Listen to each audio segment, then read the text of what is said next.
Hello everyone, नमस्ते। आज म मेरो हस्बेन्ड र सासूआमा भएर चाहिँ बाहिर घरको लागि सपिङ गर्न जाँदैछौँ। घरको लागि के सपिङ भन्दाखेरि चाहिँ यतातिर एकदमै जाडो लाग्न थालेको छ गाइज, अनि पुरै हावाहरू भित्र छिर्छ झ्यालबाट भनेर चाहिँ हामीले प्लास्टिक किन्न जाँदैछौँ आज है। अनि मलाई चाहिँ सुजहरू लगाउन एकदमै गाह्रो हुने भएको भएर मेरो हस्बेन्डले हेल्प गरिदिन्छ है। अनि हामी चाहिँ मक्कै भएर गयौँ, सासूआमा हस्बेन्ड तिनजनासँगै।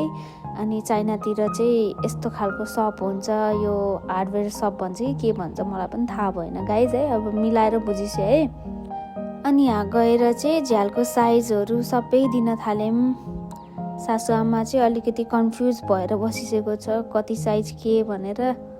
अनि मेरो हस्बेन्डले चाहिँ उता बहिनीलाई फोन गरेर सोधिस्यो साइज, अनि त्यसपछि यस्तो प्लास्टिक लिएर आयो। यता चाइनामा चाहिँ धेरै जाडो हुने भएको भएर चाहिँ सबैको घरको झ्यालको बाहिर चाहिँ यस्तो प्लास्टिक लगाउँछ गाइज।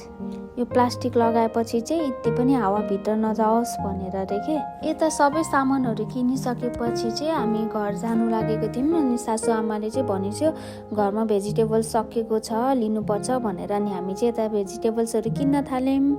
अनि सामानहरू किनिसकेपछि चाहिँ अनि सासूआमा म हस्बेन्ड भएर चाहिँ घरतिर लाग्यौँ गाइज। आजलाई भिडियो यति नै। Bye bye, take care, love you all.